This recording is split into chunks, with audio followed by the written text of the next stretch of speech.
Hello friends, ഇന്ന് നമ്മളെ video എന്ന് പറഞ്ഞാൽ എങ്ങനെ ഇതുപോലെ ഒരു ചെവരിനകത്തിരിക്കുന്ന ചെറുതേനീച്ചയിൽ എങ്ങനെ നമുക്ക് ഇതുപോലെ ഒരു ചെറിയ തടിപ്പെട്ടിയിലകത്താക്കാം. തടി ബോക്സിൻ്റെ ഒരു സൈഡിൽ ചെറിയ ഒരു ഹോളുണ്ടാക്കി ഇതേപോലെ ഒരു ട്യൂബ് കണക്ട് ചെയ്ത് മറ്റേ സൈഡിൽ ഒരു ഹോൾ അതുപോലെ ഇട്ടിരിക്കണം. കയറാനും ഇറങ്ങാനുള്ള പുതിയ എൻട്രൻസ്.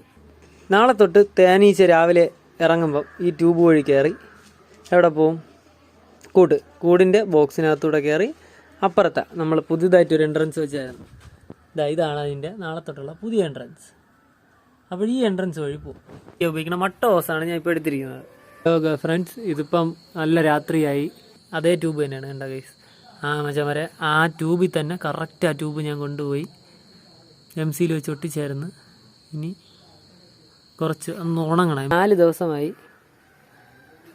ദിവസമായപ്പോൾ നന്നായിട്ട് കാണാൻ കഴിയും. അടിപൊളിയായിട്ട് അങ്ങോട്ടും അതുപോലെ തന്നെ ഇങ്ങോട്ടും പോകുന്നുണ്ട്. ഇപ്പോൾ പുതിയ എൻട്രൻസ് നോക്കിയാൽ മനസ്സിലാവും. അവിടെ അതാ കയറി പോകുന്നത് കാണാം. നമ്മൾ ചെയ്തത് അടിപൊളി സക്സസ് ആണ്.